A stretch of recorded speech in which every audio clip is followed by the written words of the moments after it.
Buenos días. A nombre del Centro de Estudios e Investigaciones en Conocimiento y Aprendizaje Humano de la Universidad Veracruzana, les damos la más cordial bienvenida a la presentación del libro El estudio científico de la conducta individual, una introducción a la teoría de la psicología, de la autoría del doctor Emilio Ribes Iniesta y publicado bajo el sello editorial Manual Moderno. Agradecemos la asistencia de las autoridades universitarias y sus representantes, pero especialmente a la doctora María Magdalena Hernández Alarcón, así como al doctor Pedro Hipólito Rodríguez Herrera, presidente municipal de Jalapa. La obra en cuestión se planteó como una introducción simplificada a la teoría de la conducta, un análisis de campo y paramétrico, publicada en 1985, incluyendo las mejoras publicadas en 2010. A diferencia de las anteriores, en esta obra se reconocen los fenómenos psicológicos como manifestaciones prácticas en el lenguaje ordinario. Presenta, en fin, una nueva forma de conceptuar y describir los procesos interconductuales. Integrando el Presidium, agradecemos la participación del autor, el doctor Emilio Ribes Iniesta, y del comentarista de la obra, el doctor Alejandro León Maldonado, para quienes pido un aplauso.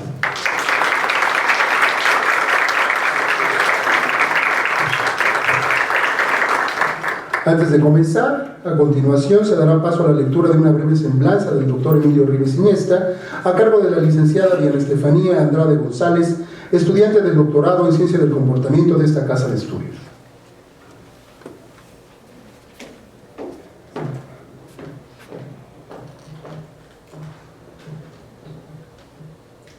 El doctor Emilio Ribes Iniesta nació en Barcelona, España, el 24 de junio de 1994. En 1947 llegó junto con su familia a México. Con 15 años de edad, decidió inscribirse en la recién fundada carrera de Psicología de la Universidad Nacional Autónoma de México. Posteriormente, recibió los grados de maestro en Psicología Experimental por la Universidad de Toronto y de doctor en Filosofía por la Universidad Nacional Autónoma de México. Actualmente, cuenta con el reconocimiento como investigador nacional emérito, con más de 50 años como docente e investigador en la Universidad Pública Mexicana, la Universidad Veracruzana, la Universidad de Guadalajara y la Universidad Nacional Autónoma de México. Durante su vida académica, ha publicado más de 300 artículos en revistas especializadas nacionales y extranjeras, y escrito, participado, coordinado y compilado más de 20 libros sobre psicología y disciplinas afines. Su campo de interés ha incluido problemas de la psicología relacionados con el comportamiento animal, el aprendizaje humano, el desarrollo infantil, el lenguaje, la personalidad, los procesos superiores en la solución de problemas y las interacciones sociales de los individuos. Su persistente actitud crítica le ha llevado a cuestionar los fundamentos de las diversas psicologías vigentes, entre ellas, a la teoría del condicionamiento. Entre sus desarrollos teóricos, destaca la propuesta de una taxonomía de funciones psicológicas, que delimita las relaciones de la psicología con la biología y con la ciencia social, que ha tenido impacto en diversos grupos de investigación en México y el extranjero, así como una de sus más recientes obras publicadas intitulada Sociopsicología, instituciones e interacciones interindividuales. Muestra de la originalidad, amplitud, riqueza y constante evolución de sus propuestas. Como parte de su vocación científica, ha formulado un amplio programa de investigación con el diseño de preparaciones experimentales y observacionales innovadoras en el estudio del aprendizaje animal, el aprendizaje humano, el desarrollo del lenguaje, las interacciones sociales diádicas y los estilos interactivos. Sin embargo, sus intereses no se restringen a la psicología. Ha abordado problemas de orden multidisciplinario, entre ellos la historia de la psicología, la filosofía de la psicología, las relaciones entre el comportamiento individual y las instituciones sociales, políticas y económicas, así como las relaciones entre la psicología y la biología, especialmente la neurobiología. Sus horizontes también abarcan el campo interdisciplinario, en donde ha realizado contribuciones seminales en los campos del diseño habitacional, la educación especial y rehabilitación, la educación básica y superior y la salud, desarrollando modelos psicológicos que delimitan las dimensiones individuales en la salud, la educación, la actividad científica y las relaciones políticas, económicas y jurídicas. Como académico, ha sido un infatigable fundador de programas de calidad en la educación superior e innovador del diseño curricular y la enseñanza, como lo acreditan los programas de licenciatura en Psicología de la Universidad Veracruzana, 1965, y de la FES Iztacala, UNAM, 1975, así como los programas doctorales de la Universidad Veracruzana, 1969-2010, la UNAM, 1973-1980, y la Universidad de Guadalajara, 1994, en los que, entre otras virtudes, se introdujeron los sistemas tutorales y la investigación supervisada como actividad prioritaria.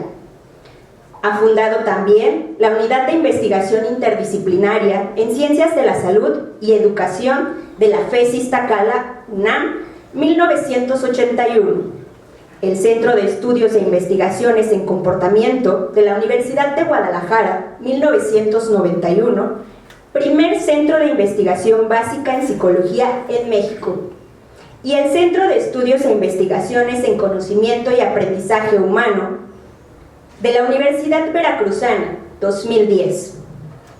Su interés en la extensión y difusión de la ciencia le ha llevado a ser fundador del Consejo Nacional para la Enseñanza e Investigación en Psicología, 1971, la Sociedad Mexicana de Análisis de la Conducta, 1975, y el Sistema Mexicano de Investigación en Psicología, 2006. Fue editor fundador de la Revista Mexicana de Análisis de la Conducta, 1975, y de Acta Comportamentalia, 1992, revistas especializadas indizadas internacionalmente, y organizador de series académicas como el Simposio Internacional de Modificación de Conducta, 1971-1981, el Congreso Internacional de Conductismo y Ciencia del Comportamiento, 1992 a la fecha, y el Simposio Bienal sobre Ciencia de la Conducta, 1982 a la fecha. Su destacada trayectoria y aportaciones lo han hecho acreedor a múltiples reconocimientos, entre los que destacan 2 doctorados honoris causa por la Universidad Autónoma de San Luis Potosí, 2016, y por la Universidad Veracruzana, 2008. El Premio Internacional a la Difusión del Análisis del Comportamiento, otorgado por la Asociación Internacional de Análisis de la Conducta, 1998.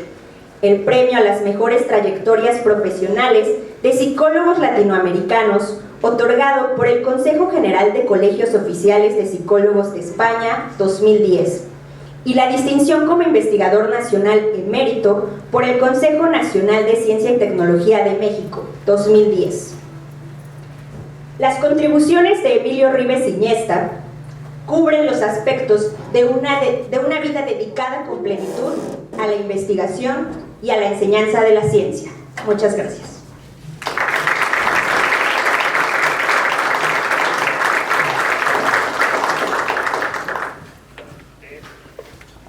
Agradecemos a la licenciada Andrade por la lectura.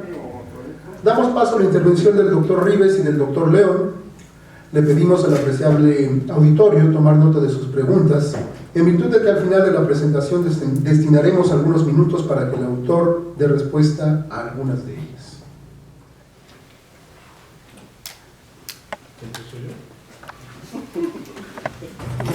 Perdón. Es que me dejó atónito Diana Estefanía. Sí se oye bien, ¿verdad? Bueno, no estoy acostumbrado a presentar los libros como en tercera persona. Creo que lo que está escrito habla por sí mismo. Yo no tengo ya nada más que decir, pero sí voy a quizá a reflexionar un poco sobre el proceso que llevó a escribir este libro. Aunque hay toda una lógica y un punto de vista sistemático que se puede identificar en el libro, y es parte de lo que se trata de alguna manera de subrayar en él, hay algo siempre que va más atrás y que tiene que ver con la historia personal del que lo escribe.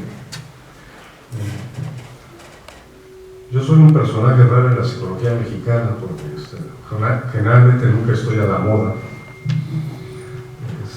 A veces yo soy mi propia moda, eso es poco característico. Y trato de ser coherente, que eso sí es lo más raro en la psicología mexicana. El problema de la coherencia es algo que heredé de mi tradición familiar. Mi padre me enseñó a ser coherente entre mis prácticas de vida, mis creencias, mis formas de ser, y es algo que me ha acompañado durante todo el tiempo, de manera que cuando yo entré a estudiar psicología en la UNAM en el año 60, si de alguna manera se podía describir lo que llamaríamos el ambiente disciplinar de aquella época, era como un ambiente en donde lo que imperaba era la incoherencia. Tan incoherente era, y creo que no ha cambiado mucho, el eclecticismo es un virus que tenemos en el genoma los psicólogos, y que es responsable de la incoherencia. Que me acuerdo que cuando terminé mi último curso, ya era yo pasante, me acerqué con uno de mis maestros que era psicoanalista, un hombre muy inteligente, Abraham Fortes, y le pregunté si me podía decir de qué se trataba la psicología, porque había acabado yo todos los créditos con un promedio casi cercano a 10 y seguía sin saber yo de qué se trataba el asunto. Lo que más me llamó la atención es que Abraham Fortes, que era un hombre muy especial porque era un hombre muy honesto, coincidió conmigo que él tampoco lo tenía muy claro. Entonces, fue entonces cuando a través de un grupo con el que participé desde mis primeros inicios con Víctor Alcaraz, aquí presente, que es una especie de compañero de ruta. Cada quien ha tomado caminos distintos, pero nos hemos ido acompañando y nos vemos a través de las ventanillas de nuestros respectivos trenes intermitentemente, que tratamos de construirnos una manera de ver la psicología y de ser coherentes, de una psicología coherente y de ser coherentes con esa psicología. Así es como empezó el famoso proyecto de Jalapa, de la primera licenciatura en la Facultad de Ciencias, de la primera licenciatura que estaba basada sobre la psicología experimental y las aplicaciones eran ramificaciones de la formación básica. Y a partir de ese momento yo nunca he parado de seguirme cuestionando si lo que hago es coherente en todos los sentidos en que debiera ser. Sí, mi tesis de licenciatura es quizá mi primer intento de buscar articular una psicología que tenga algún sentido, y así he ido pasando los años, y claro, la gente dice, ¿cómo vas cambiando de punto de vista? Bueno, es que básicamente cuando uno trata de ser coherente es autocrítico y vas modificando tus propias formas de ver las cosas, pero no en el sentido de salirte, sino de ir reconstruyendo a partir de lo que tienes una nueva forma que sea un poco más sólida y que te dé ese espacio de digamos, de sensatez wittgensteiniana, ¿no? Que no estés buscando cosas raras.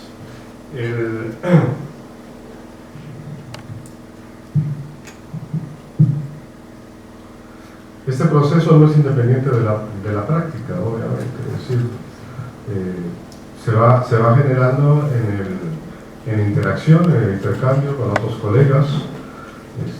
Lamentablemente,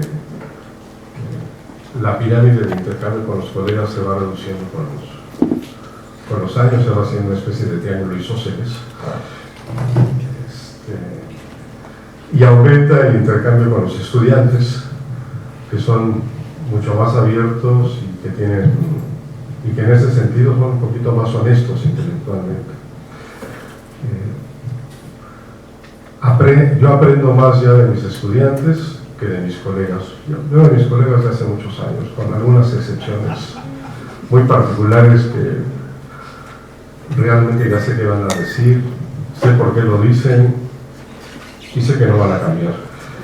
Yo, en cambio, a partir de las preguntas que me plantean los estudiantes, de las dudas, de los cuestionamientos, aprendo mucho a poder ver las fallas que tienen mis maneras de ver la psicología y de cómo puedo, a pesar de la condición histórica de nuestra disciplina, construir una psicología que para mí sea coherente.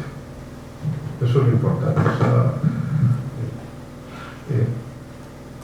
en los años 70 era yo un preacher del condicionamiento operante y del conductismo, porque creía que esa era la manera de hacer las cosas. Posteriormente, en mi propia práctica, me di cuenta que había limitaciones, muy serias, que había grandes vacíos en el horizonte de la disciplina, pero yo nunca renegué del conductismo, sino lo que lo hice fue tomarlo como punto de partida para ir construyendo algo mejor, sin desconocer lo que habían hecho algunos otros psicólogos en la historia de la psicología. Y lo sigo haciendo, es decir, la idea fundamental es que esta psicología ecléctica, que no es nada, y que es lo que se sigue enseñando en todas las universidades del mundo, lamentablemente. El eclecticismo es bueno en la moda. En la moda es perfecto. A veces incluso en el pop musical, ser ecléctico está bien. Pero en ciencia es un pecado capital. Es peor que lo que hizo Eva con Adán, ¿no? Es una marca que ya no te quitas nunca, ¿no? Y lamentablemente la psicología no ha cambiado. Cambia el muestrario de eclecticismo, pero no cambia el eclecticismo. Y como yo tengo muy poca tolerancia a la ambigüedad, no puedo ser ecléctico, no puedo tomar cosas distintas. De tal manera que mi trayecto de vida puede ser concebido como una lucha contra el eclecticismo reinante. Ya sé que es un poco quijotesco el asunto, al fondo, y tratar de buscar un sistema coherente. Ahora, la única forma de buscar un sistema coherente es escribiendo, porque solo cuando escribes es cuando vas, de alguna manera, construyendo los conceptos apropiados para hacerlo. Solo cuando interactúas con tu propia manera de interactuar lingüísticamente con tu práctica, es en la forma en que puedes ir corrigiendo esa práctica y ir cambiando el marco categorial o conceptual, la lógica con la cual vas trabajando en esa práctica. Y los distintos libros en los distintos años lo que van mostrando es cómo va cambiando esa práctica. Una característica mía es que nunca leo mis libros, solo los leo mientras los escribo. Después de que los publican, nunca vuelvo a abrir el libro, a menos que un estudiante me diga: es que en la página 32 usted dice tal cosa, a ver, déjame ver cómo. Y entonces lo leo, pero yo ya no me escribo. Es decir, yo voy aprendiendo de mí mientras voy escribiendo, y una vez que está escrito, está terminado, no hay nada más que hacer. No reviso siquiera muchas veces el libro, más que para erratas mecanográficas. En ese sentido, este último libro ha sido muy especial porque empezó de una manera y acabó de otra, como así me suele suceder en la vida normalmente, ¿no? Empecé el libro para dar una versión didáctica de la teoría de la conducta escrita con Francisco López en el año 83, pero publicado en el 85, porque incluso yo mismo era consciente de que el libro no era fácil de leer. Es decir, hay una advertencia en la introducción del libro que ese no es un libro didáctico. Era didáctico para mí, o sea, lo escribí para yo aclararme, no para que otros se aclararan, esperando que después se pudieran aclarar al leerlo, pero en general lo escribí para aclararme yo y para sistematizar mis puntos de vista. Pero me di cuenta con el tiempo, cuando me pidieron que aclarara algunos párrafos, que a mí mismo me costaba a veces leer el libro. Y era un libro, vamos a decir, pesado conceptualmente. Entonces, se planteó la posibilidad de dar una versión simplificada, pero en estos 30 años de trabajar con el libro como punto de referencia, como instrumento teórico para diseñar investigación y evaluar nuevos problemas, que tuvo una gran utilidad porque me abrió el horizonte de tipo de fenómenos que estudiar y de la manera de estudiarlo. Me daba yo cuenta que había cosas que todavía eran muy difíciles. Por ejemplo, las dos funciones sustitutivas que son características de los humanos, no acababa yo de aterrizarlas para estudiar apropiadamente los fenómenos. Y siempre los psicólogos decimos es que son fenómenos muy elusivos, y entonces así justificamos que no podemos captarlos. Y lo que pasaba es que no estaba bien planteados los conceptos para estudiarlos, eso es todo. Es decir, cuando los fenómenos son permanentemente elusivos, como en psicología lo son, es que los conceptos están mal hechos. Los fenómenos no son elusivos, los fenómenos están ahí. Lo que pasa es que la manera en que los abordamos no nos permite analizarlos y examinarlos correctamente.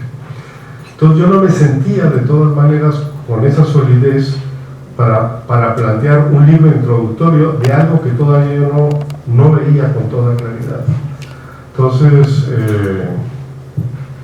aunque hice el primer esbozo del libro en el año 2007, por ahí tengo un índice, empecé a escribirlo en el 2015, o sea, tardé todavía 8 años sin estar pensando en el libro, hasta que un día dije, comienzo, pero ahora sí ya sé, y lo pude hacer a partir de dos cambios radicales. 3 cambios. Uno, el primero es entender muy bien lo que es un análisis de campo a partir de mi contacto con un estudiante matemático. Hugo Palacio, sin saberlo, es uno de mis mejores tutores que he tenido en la universidad. Empezamos a trabajar sobre análisis dinámico no lineal y a ver cómo eso se relacionaba con el concepto de campo en física y todo eso, y eso me aclaró muchas cosas. Entre otras cosas me aclaró que Cantor no había trabajado de manera sistemática el concepto de campo. Después, mi familiarización, y lo digo en esos términos porque nadie puede dominar a Wittgenstein. Wittgenstein no es alguien que sea dominable. Lo único que puedes tratar de hacer es de incorporarte a una manera de ver los problemas, que es lo que planteó Wittgenstein. Mi familiarización con la forma de plantear preguntas a partir de Wittgenstein y de reconocer que en última instancia todo aquello que llamamos fenómenos psicológicos son un segmento, solo un segmento de los fenómenos cotidianos del lenguaje ordinario. Lo psicológico está en las prácticas del lenguaje ordinario. Lo psicológico no está en el individuo, está en las prácticas sociales del lenguaje. Y los términos que describen los fenómenos psicológicos son términos que forman parte de los episodios del lenguaje ordinario y que los psicólogos hemos descontextualizado abstraído de su condición de ocurrencia y los hemos verificado como si fueran procesos en sí. La percepción, la imaginación, la memoria, el aprendizaje, la inteligencia y todas esas cosas. Y finalmente, con mis preocupaciones de tipo educativo, traté de ver si podríamos hacer una nueva licenciatura de psicología aquí en Jalapa, dependiendo del centro de investigaciones, no de la Facultad de Psicología, porque las facultades de psicología, y que me perdone el maestro Agrapaín, son incurables, no hay formas de rehabilitarlo, no hay nada que hacer. Entonces, construir una nueva licenciatura que dependiera del centro y que se llamara licenciatura en Ciencias del Comportamiento, para no tener problemas de límites patrimoniales con los notarios oficiales de la universidad, ¿no? Esto ya está en el registro público de la propiedad, ¿no?, intelectual, etc. Entonces, escribí un artículo en donde lo que analizaba básicamente eran las diversas etapas de desarrollo del lenguaje técnico al construir una ciencia. Y eran las 5 etapas, es decir, la etapa del lenguaje ordinario, donde se reconoce el mundo tal cual es, lo que llamarías el realismo ingenuo, como quieran llamar los filósofos, en donde reconoce los fenómenos tal como ocurren en su medio natural. Luego la etapa del lenguaje de la historia natural, esto muy influido por Toulmin, en donde lo que hace son generalizaciones, pero son generalizaciones que dependen de la experiencia, que son comunes a todos. Luego, propiamente, el lenguaje teórico de la ciencia, que es un lenguaje abstracto, que lo que hace es que corta analíticamente, corta transversalmente los fenómenos y crea objetos de conocimiento que no están como tales en el mundo natural, sino que son abstracciones, pero que están basadas en el análisis del mundo natural, que eso es lo que hacen las teorías científicas. Los psicólogos a veces creemos que los términos que utilizamos en las teorías también los podemos aplicar en el mundo natural, y ese es un gran error. No se puede usar los mismos términos. Los físicos nunca se han sentado en partículas elementales, ni los biólogos comen enzimas, pero los psicólogos se han andado usando reforzadores y proponiendo que la gente tenga imágenes positivas y cosas por el estilo. Pero bueno. Finalmente, luego hay un cuarto nivel, que es la extensión de la actividad científica a 2 puntos. Uno, en el caso de la psicología, al problema de la individuación, es decir, cómo se forma el individuo psicológico, que es parte de lo que tradicionalmente se ha llamado psicología del desarrollo y psicología de la personalidad, etc. Y que nosotros le llamamos devenir, es decir, llegar a ser. Y de hecho este libro es un ejemplo de llegar a ser. Ya llegué. Y finalmente la última etapa, que es volver al mundo ordinario, pero ya como un instrumento hermenéutico para interpretar al individuo dentro de las prácticas sociales, no como material de estudio, sino como interpretación de qué es lo que le ocurre al individuo en las prácticas sociales. Y esa fue la forma en que organicé el libro. Finalmente el libro está organizado de esa manera. Entonces trato asuntos que tradicionalmente nunca había tratado. El primer asunto que trato es que cambie el objeto de estudio de la psicología. La psicología no es el estudio de la interconducta. Así de sencillo. Siempre doy sorpresas a todo. La psicología lo que estudia es un segmento de las prácticas del lenguaje ordinario. Segmento que después, a través de la teoría científica y por abstracción, podemos extender al reino de los animales, de la conducta animal, porque tienen sistema nervioso, y el sistema nervioso permite que se establezcan desde el punto de vista funcional contactos psicológicos semejantes a los que establecemos los humanos. Analizo prácticamente, borro los términos estímulo y respuesta del libro. Es decir, se usan solo cuando son necesarios de manera muy particular. Analizo la historia natural de los conceptos psicológicos, cómo surge el mito del individuo socialmente, y distintas metáforas raíz que justifican la forma de uso de ese mito, entre ellas el surgimiento de la psiquiatría, que es una forma de control social sobre el individuo, la medicalización de la política. Analizo los 5 tipos de procesos psicológicos definidos como relaciones estado-proceso en contactos entre el individuo y un objeto de estímulo u otro individuo. Después paso al devenir, y ahí analizo el problema de la psicología comparada, el problema de la individuación, el problema de los estilos.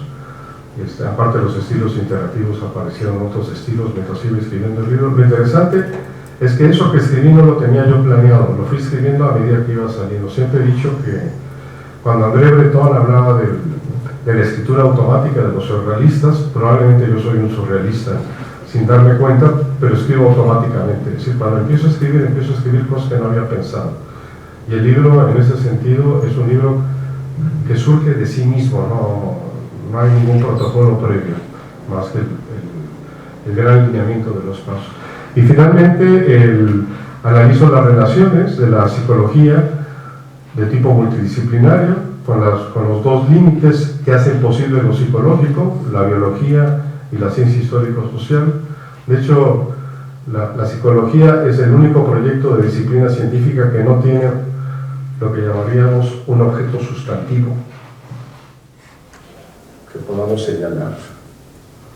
Es decir, lo psicológico solo surge en el contexto de lo ecológico o en el contexto de lo social. No hay psicológico en sí, eso no existe. Y yo sé que después de esto los psicólogos cada vez me van a querer menos. Primero les dije que no tengo una profesión, ahora les digo que lo psicológico es un pedacito de otras cosas, pero bueno, es parte de mi manera de pensar. Y para la participación interdisciplinaria de la psicología, es decir, le quito los apellidos a la psicología, psicología de la salud, psicología educativa, y otras más. En realidad lo que hace la psicología es participar interdisciplinariamente en campos sociales como la educación, la salud, etc. Esos campos, los problemas no son psicológicos, hay dimensiones psicológicas y ahí participa interdisciplinariamente la psicología, pero la única psicología que puede participar es la psicología básica, no hay otra. No hay psicología educativa, ni hay psicología clínica, ni psicología de la salud. Y finalmente, un análisis sobre la forma en que lo individual se inserta otra vez en lo social, un análisis a partir de todos esos conceptos del problema de las creencias, de las prácticas ideológicas, el problema de la conciencia moral, el problema de la conciencia social, que son viejos problemas que por lo menos al doctor Alcaraz y a mí siempre nos preocuparon desde jóvenes por las malas influencias del barbón alemán. Y ahí queda el libro. Espero que cuando lo lean lo encuentren interesante. Es mucho más fácil de leer que el de 85, en eso sí procuré ser más sencillo y llano. Probablemente soy un poquito más sabio después de 30 años y por eso me explico mejor. Es decir, a veces la sencillez es el resultado de que tienen mayor conocimiento que antes. Cuando no es muy abstracto, no está muy claro de lo que quiere hacer. Y esperemos que este libro, yo no creo que nadie lo vaya a seguir, excepto algunos muy cercanos míos, pero espero que les pueda interesar y que por lo menos sirva para reflexionar en las noches de insomnio o cuando se pelean con la esposa, ¿no? O para el marido, porque ahora hay que ser de género. Tenemos que ser bidireccionales. Muchas gracias.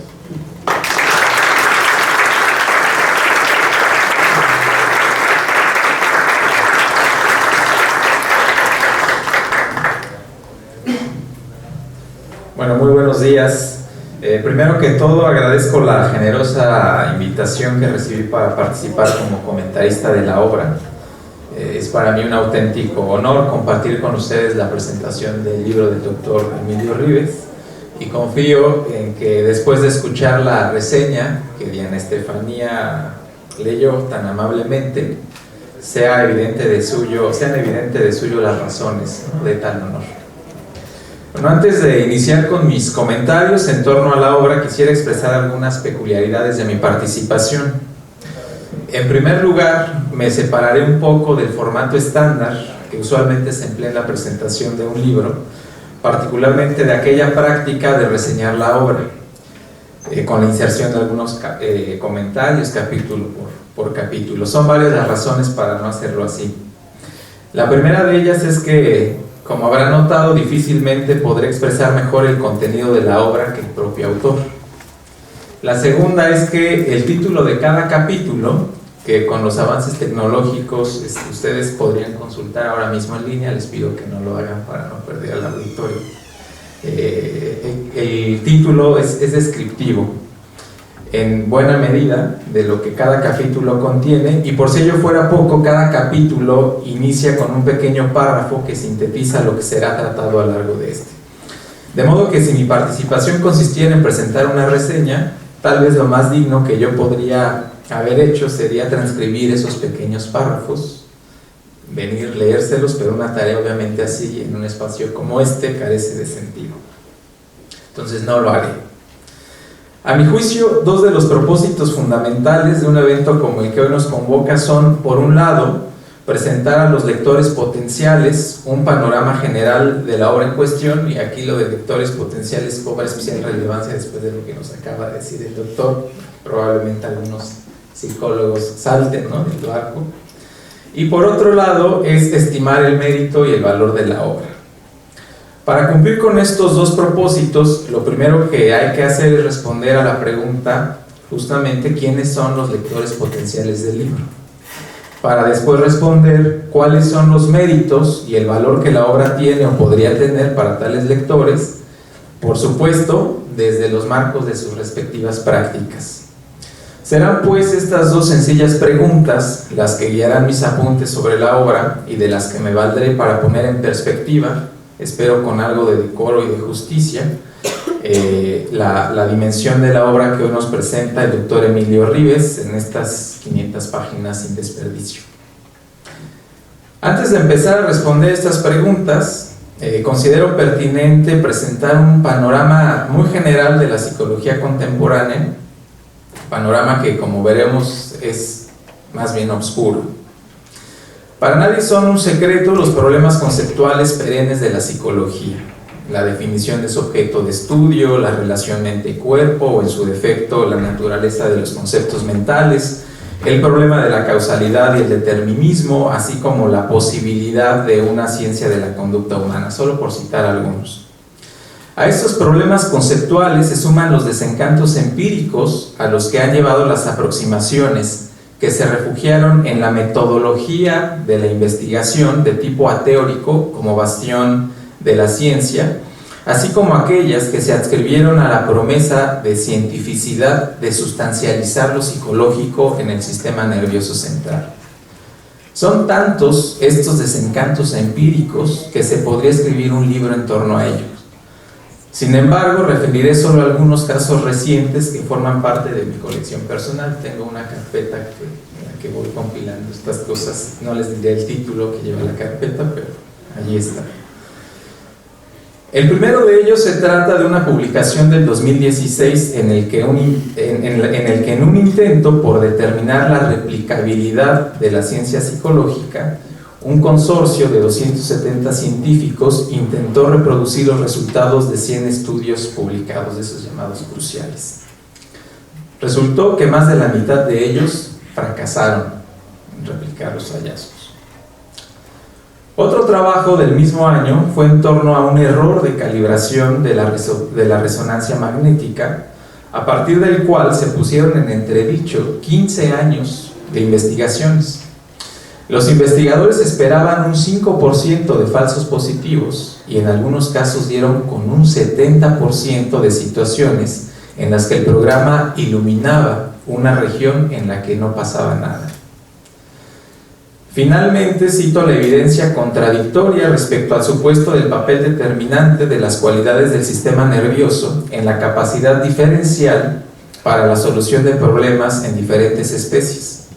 Investigadores de la Universidad de Lund en Suecia, también en el 2016, parece un año maldito, realizaron un estudio en el que compararon a chimpancés y a cuervos en tareas denominadas de autorregulación.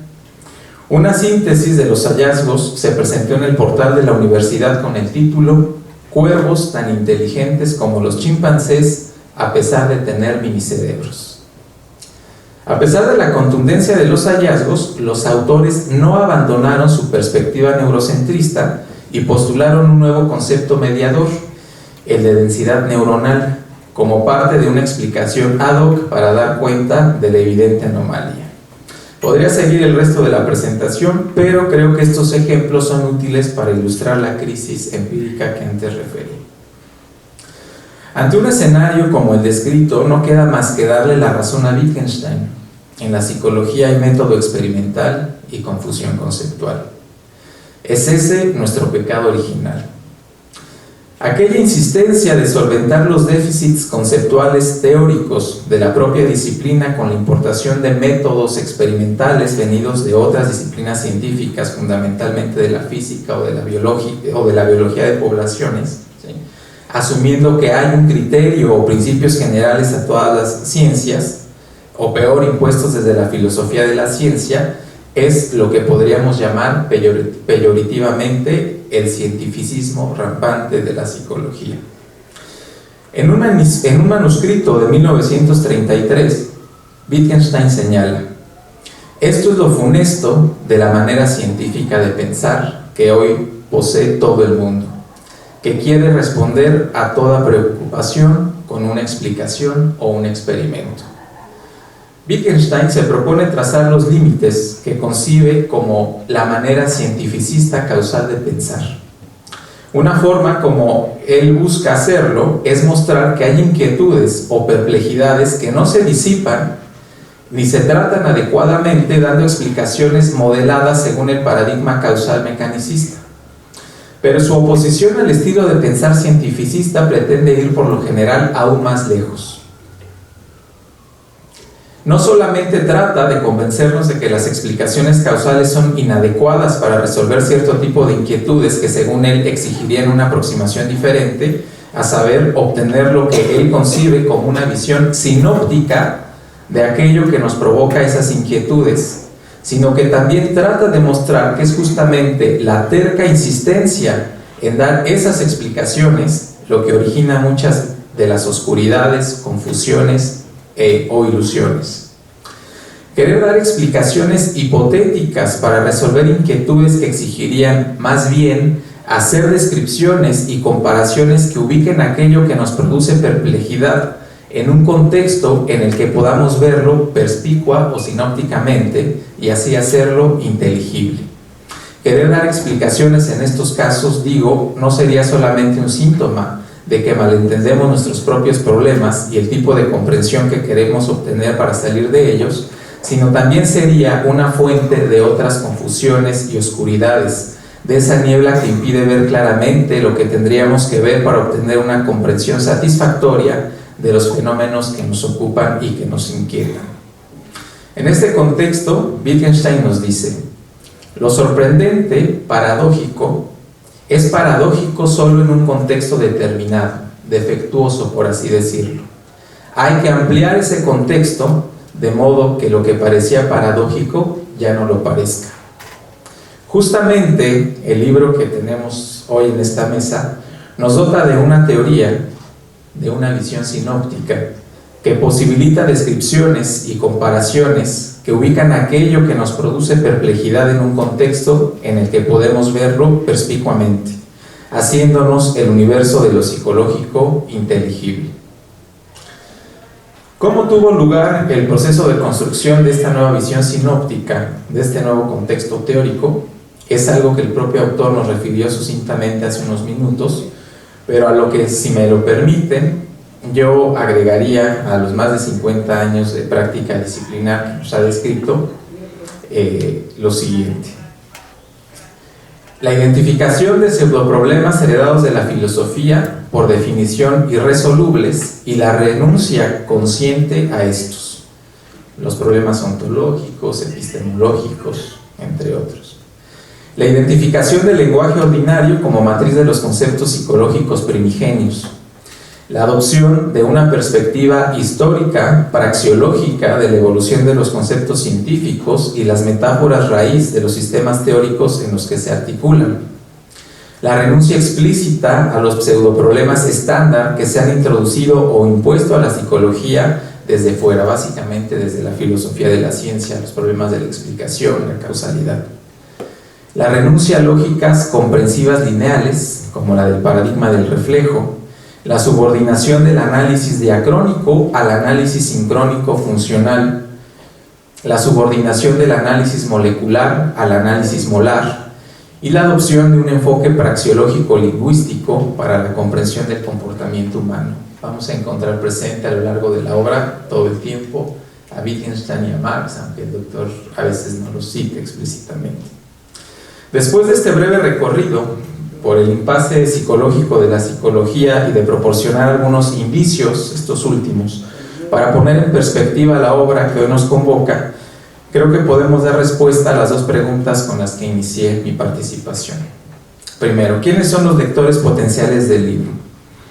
En primer lugar, se trata de un libro para los inconformes con los ismos predominantes en psicología, independientemente de su orientación teórica. Siempre que sean críticos de su quehacer, encontrarán en esta obra una propuesta refrescante y estimulante en más de un sentido. Por supuesto, otros lectores potenciales son psicólogos en formación, practicantes de disciplinas de frontera, básicamente refiero a la biología y a la ciencia social, que por razones diversas les resulta relevante el estudio de la conducta individual, quienes realizan trabajo multidisciplinar entre la biología y la psicología, así como aquellos que se ocupan de la relación entre la ciencia social y la psicología, interesados en la filosofía de la psicología y en el modo de conocimiento científico en general, que estén comprometidos con la especificidad disciplinaria de la dinámica teórica metodológica y que miren con sospecha los proyectos de unificación de la ciencia bajo criterios lógicos. Quienes se comprometan con una perspectiva logicista, unificadora de la ciencia, van a encontrar más bien desagradable la obra. Interesados también en la historia de la psicología científica, interesados en el análisis filosófico de conceptos psicológicos, tales como memoria, inteligencia, entre otros, así como aquellos que se interesan por el uso de conocimiento psicológico para la solución de problemas socialmente relevantes en ámbitos como el de la salud y la educación. Ahorita hablaremos de otros. Esto solo por citar algunos sectores de lectores potenciales, así es que como ven, tenemos un poquito más de lectores para la obra que los psicólogos. Creo que esas son buenas noticias para el autor y para el manual moderno. Ahora, ¿qué es lo que hace al libro atractivo y útil para un público tan amplio y diverso? ¿Cuáles son los méritos y el valor que la obra tiene o podría tener para tales lectores y, por supuesto, sus respectivas prácticas? Obviamente, cada uno de los sectores de lectores que he referido encontrarán sugerente y útil el libro desde diferentes ángulos, porque los criterios y propósitos de sus propias prácticas pueden ser de lo más diverso, de hecho lo son. Así que, sin ser exhaustivo, tocaré algunos puntos para cada uno de estos sectores de lectores. Para empezar, los psicólogos en formación se beneficiarán de una obra que define con toda claridad el objeto de estudio de la psicología, es decir, los fenómenos que le conciernen, y que realiza una propuesta para aproximarse a este con métodos, análisis y representación de datos coherentes con su sistemática conceptual. Se encontrarán con una sistemática conceptual que da cobertura y ordena coherentemente una gran diversidad de fenómenos que, cuando son vistos desde otras perspectivas, aparecen como inconexos e inconmensurables. En otras palabras, se encontrarán con una propuesta teórica parsimoniosa. Una sistemática conceptual que genera un amplio universo de problemas e interrogantes de investigación novedosos y relevantes. Esto es, que posibilita la ampliación del conocimiento y no la mera descripción o paráfrasis de lo que ya se sabe desde la práctica cotidiana. En otras palabras, se encontrarán con una propuesta heurística. También con una sistemática conceptual y métodos que posibilitan la interacción de conocimiento con disciplinas de frontera y el trabajo multidisciplinario genuino con otras ciencias tales como la biología y la ciencia histórico-social. Se encontrarán, en mi opinión, con la única sistemática conceptual en psicología que no tiene como fundamento pseudoproblemas heredados de la filosofía, epistemológicos, ontológicos, problemas vinculados con la unificación de la ciencia, con el eliminativismo del mundo de lo mental o el reduccionismo biológico. Finalmente, los estudiantes se beneficiarán con un corpus robusto de referencias bibliohemerográficas en cantidad y cualidad que contiene tanto trabajos fundacionales de la disciplina, que al amparo de la falacia de que la modernidad es progreso, son escasamente citados en trabajos actuales, como con trabajos recientes que destacan por dar cobertura a fenómenos psicológicos que, aunque fueran identificados hace tiempo, han sido poco explorados sistemáticamente. Además de la literatura estrictamente psicológica, se van a encontrar con referencias cruciales de otras disciplinas como la biología, obviamente el trabajo de Darwin, de Margulis, en ciencia histórico-social con trabajo de Marx, Porini, etc. Es bastante generoso en esta dimensión también el libro. Los practicantes de disciplinas de frontera, ya sean de la biología, por ejemplo ecólogos, o de la ciencia social, que estén interesados en relaciones políticas, económicas o jurídicas, se encontrarán con la propuesta de una psicología que no invade sus respectivas geografías empíricas, lo que es un primer mérito, pero lo más relevante es que se encontrarán con una invitación abierta al trabajo colaborativo y con la explicitación de criterios para el convivio multidisciplinar. A propósito de este punto, es importante señalar que la definición de multidisciplina que propone el Dr. Ribes, así como los criterios para su articulación y la distinción que traza respecto a la interdisciplina, llena un importante vacío y termina con la prevaleciente confusión respecto a estos dos conceptos. Confusión que no se restringe solo en lo que refiere a la psicología y su relación con otras disciplinas. Aquí abro un paréntesis para contarles que a final de 2015 realicé una exhaustiva revisión sobre estos conceptos con una alumna visitante de la maestría en psicología de la Universidad Nacional de Colombia, y lo que encontramos fue una confusión rampante entre la multidisciplina y la interdisciplina, y con que sin ningún criterio, ¿sí?, se adscribían diferencialmente estos conceptos a cualquier campo en el que tuviese lugar una promiscuidad disciplinar, ¿no? Promiscuidad mucho menos digna que la que se practicaba en la Roma clásica o la referida por Philip Roth, ¿no?, en sus obras, recientemente fallecido. Siguiendo con el asunto de la multidisciplina, la obra presenta una síntesis de la sólida propuesta desarrollada por el autor y otros colegas en torno a la sociopsicología, así como esbozos para el trabajo multidisciplinar, psicosocial, biopsicológico y psicobiológico. Pasemos con los interesados en la filosofía de la psicología como ciencia específica. Estos encontrarán una perspectiva crítica sobre el modo de conocimiento científico y salidas elucidatorias a través de análisis originales y sólidos, haciendo uso de las aportaciones de autores fundamentales y críticos del modo estándar de hacer filosofía, entre los que destacan, por supuesto, Wittgenstein, Ryle, Hanson, Turbein, Toulmin y Marx. El trabajo que nos presenta el doctor Emilio Ribes nos da salida, decía yo, a los pseudoproblemas perennes que han puesto en jaque a la psicología a lo largo de su historia y que mencioné líneas atrás, pero que repito con mucho gusto para que quede claro cuáles son.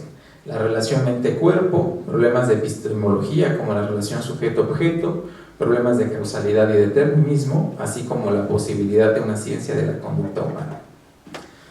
Los interesados en el análisis conceptual, obviamente referidos a la psicología, conceptos psicológicos como comprensión, memoria e inteligencia, se encontrarán primero con una clara delimitación respecto del universo que les corresponde, esto es el lenguaje ordinario, y luego análisis de sus usos y de limitaciones sugerentes respecto a las aplicaciones legítimas y a los abusos que estos pueden tener cuando son adscritos a individuos no humanos o bien a humanos fuera de sus contextos naturales de aplicación, lo que Wittgenstein denunciaba con la expresión mandar al lenguaje de vacaciones.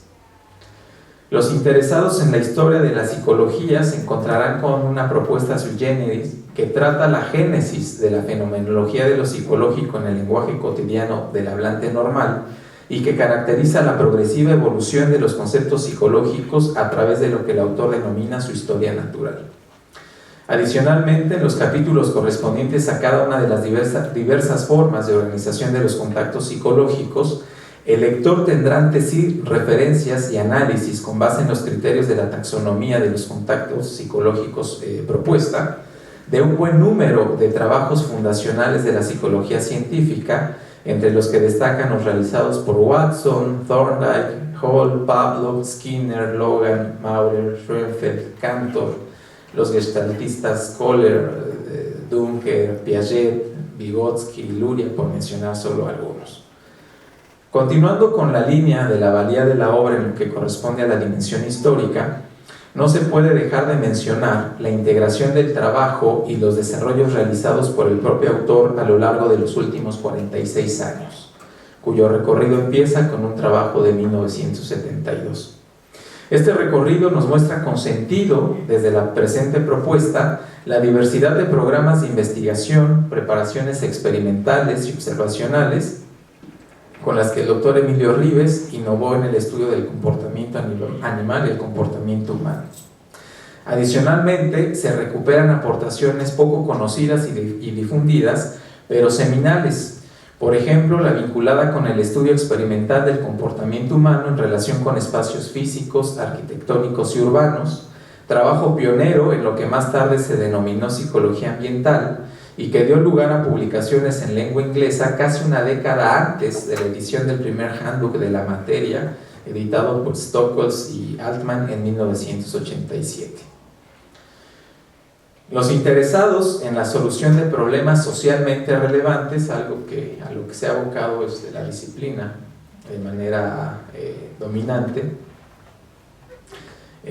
ámbitos como el de la salud, la educación, el diseño habitacional, entre otros, se encontrarán primero con una posición muy crítica respecto a lo que se ha denominado la psicología o psicologías aplicadas, ¿sí?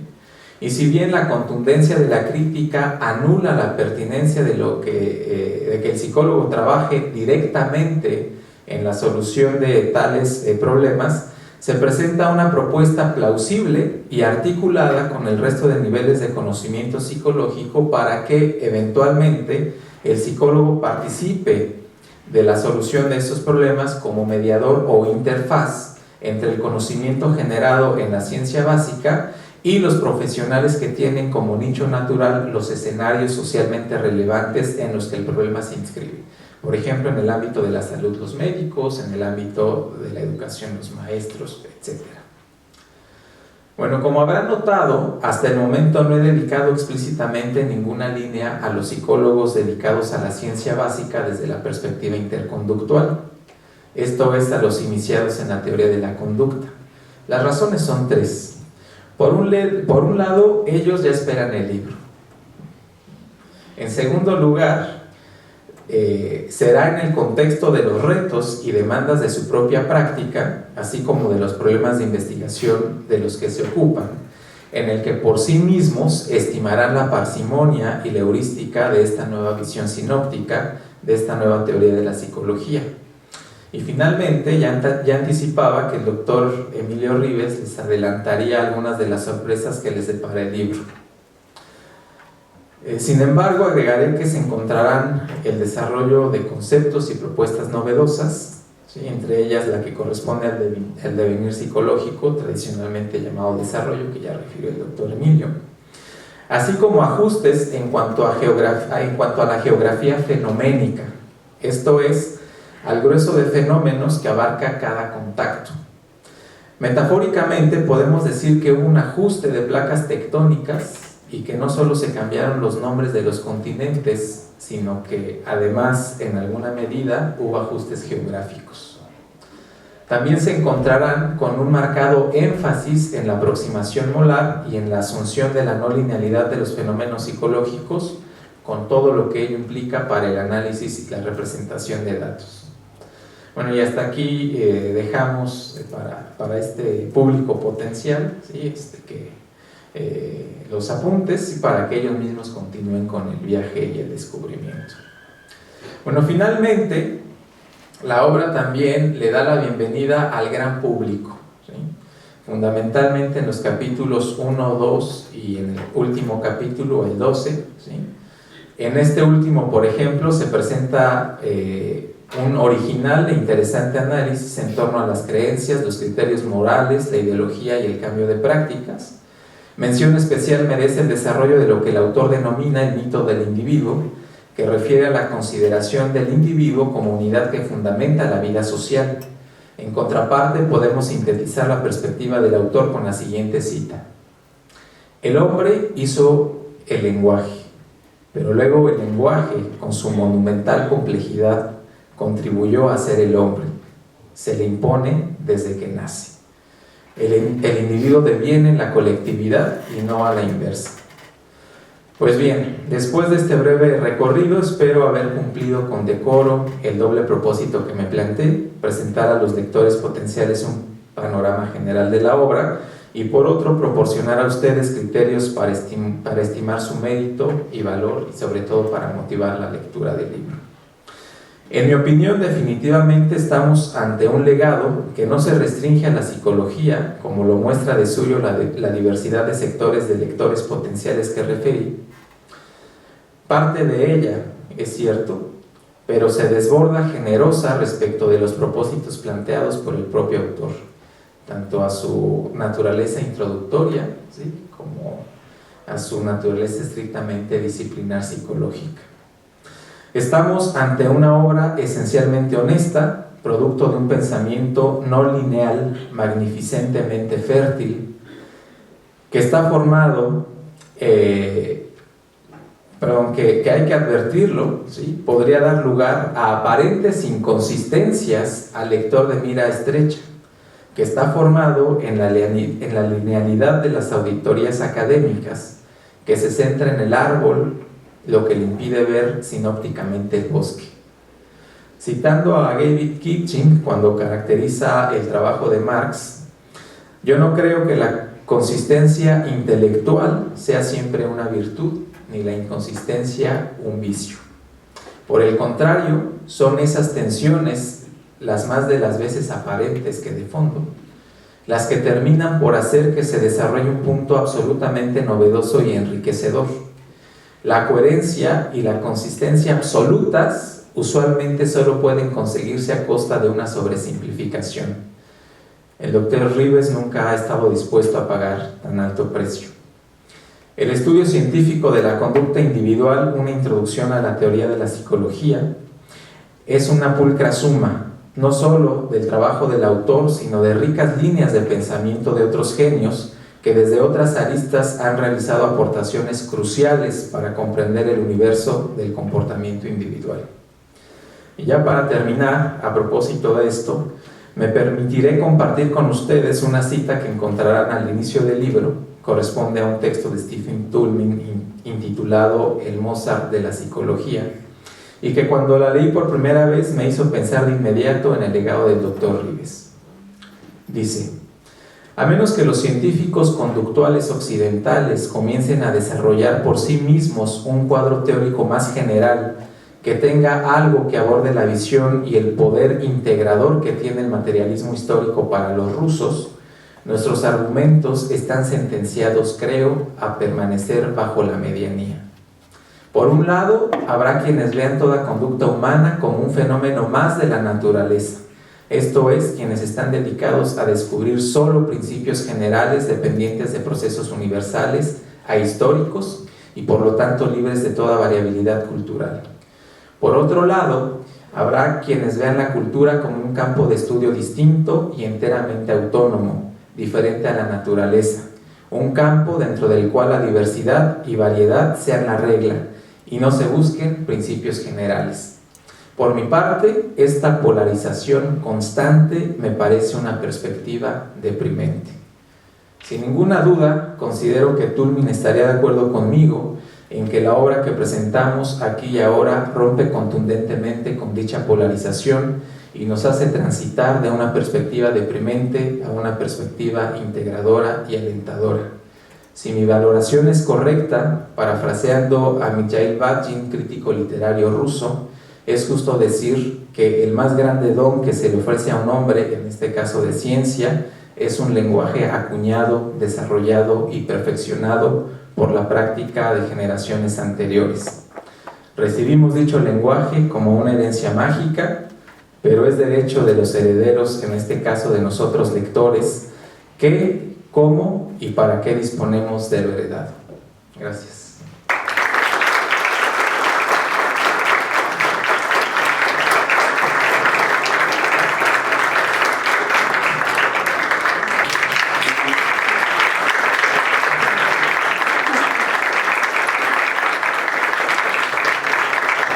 Esperando que haya respetado nuestro interés, agradecemos a todos por acompañarnos en este importante